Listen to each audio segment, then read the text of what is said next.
Have you ever made Paula Deen's pineapple upside down cake? If you haven't, I'd like to highly recommend this cake. I made it before and I realized I have not shared this recipe, so I'm going to make it for you tonight or with you. So if you're interested, stay tuned. Have you hit that like button? Please do if you haven't. These are all the ingredients you're going to need.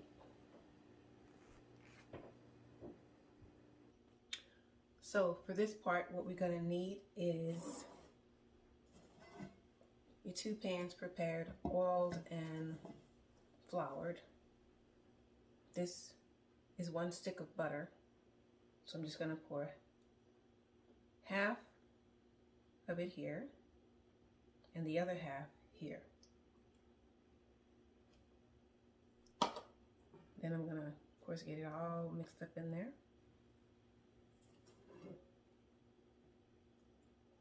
Look like I have a little bit more here. Kind of want it to be evenly distributed. Even though the sugar is going to absorb that butter, I still want it to be even, so that's about right. So now what I'm going to do is take the brown sugar and put the brown sugar into the bottom. Even this is supposed to be 1.5 cup, but I kind of measured by eye with this part because we know that the brown sugar is just for the base to absorb the butter, to give it that crispy, delicious flavor, a crispy coating. And yes, I am using my hands to do this part.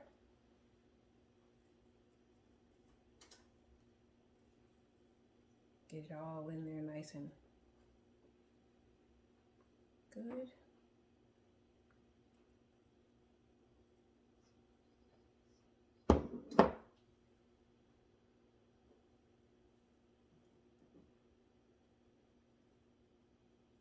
So what we're going to do is now do the other side.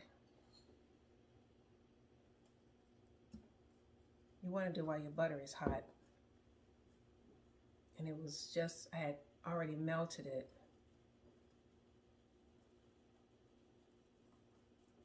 Just want to get it nice and evenly coated. My oven is preheated to 350. And these are 9-inch pans.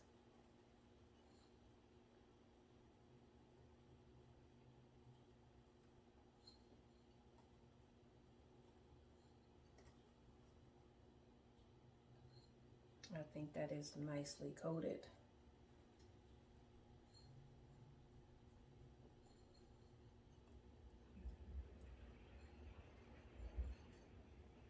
I think I'll put just a little bit more.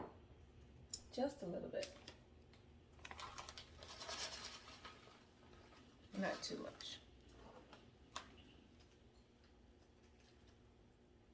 Sometimes more is too much. And I do want it to be sweet, but not overly. But I need the butter, the sugar to definitely absorb the butter. So there, that's good enough. Trying to get it evenly distributed on there. Okay, that took a little longer than I wanted. Now moving on to the pineapples, I did in fact not only drain them but pat dry them. Just want to wipe my hands.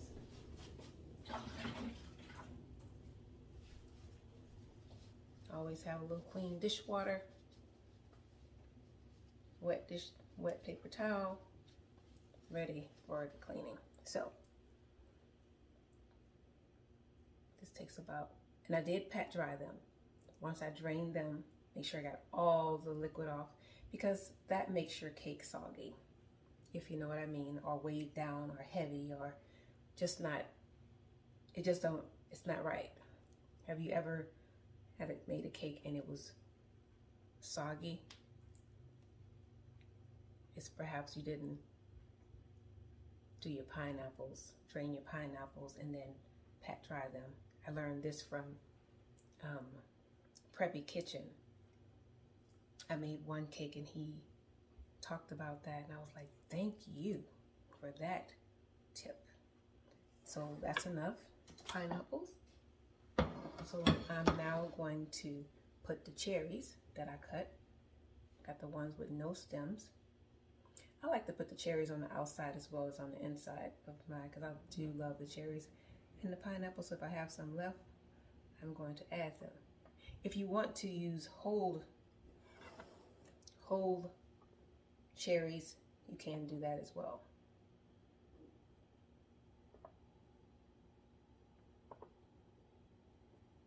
Always know that you're going to use 7 pineapples in the bottom of your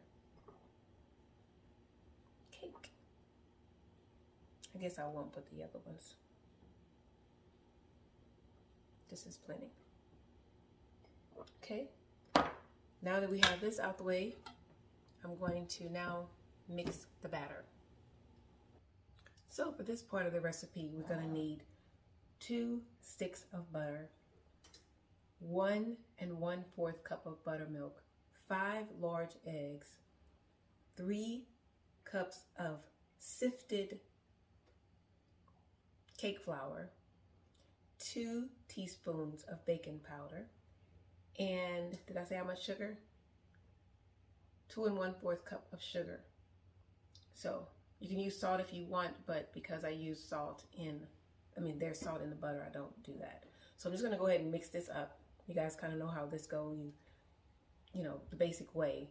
I just wouldn't want to waste a lot of time on the video. So I'm just gonna mix it all up together and then I'll be ready. So that was easy, and now we're just gonna take the cake and put it in the pan. So all I did was, again, basic, and then alternate the flour and the buttermilk. And I can already tell you that this is not going to be a wet cake. So now what I'm going to do is I'll just share with you, pour half in here. And I did not need to use a mixer because it was easy. This is kind of heavy. So I'll just make sure I have this evenly distributed, and then I'll put it in the oven and let it cook for however many minutes until the cake is golden brown. The cake is out and cooled a little bit. Dinner was very good. So I'm going to just, this is the part I actually do not like. Let me do it a different way. Okay, so let's see what happens with the cake if it comes out like it should.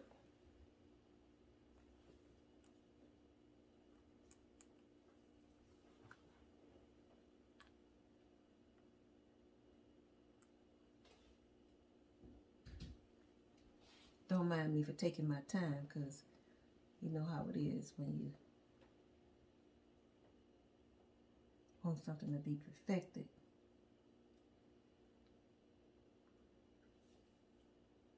Oh no, one of my pineapples. Oh, one perfect pineapple. But guess what? It left. Voila. And my little berry. Voila to that too. Boom. That's always, I always hold my breath. I feel like it's gonna be a mess or something, but I surprise myself sometimes. So there we have it on that. And let's try the other one. And I'm gonna do this off camera. Hold your breath for me. Well guys, it was almost a fail, but let's see what happens, because it did try to break on the way out. But I just want to share with you guys, you know, stuff happens. It ain't always perfect. But sure enough, we'll keep it real with you. Even if it broke, what are we looking at? Oh, Lord, it's a mess. But not too bad. It looks so bad. It still looks delicious. It still looks delicious, yes. Oh my goodness. I don't know what to do with this. Oh, there's no fixing this. There's just eating it. There is just that. And I am going to enjoy that. Remember when when you were little and you stepped on your mom or your auntie was making cake and you bumped and the cake fell? That's what this reminded me of, and those were the best cakes ever. So, it's not the best. It broke, but we're going to eat this cake, okay? I'm not going to put any icing on it or anything. It's just 2 pineapple upside down cake layers on top of each other, and that's it. So, guess what? I want to say thank you for watching. Even this is not a complete fail. It's edible. I know it's good, and we are going to enjoy it. So, again, don't. Look at that. I think it's beautiful.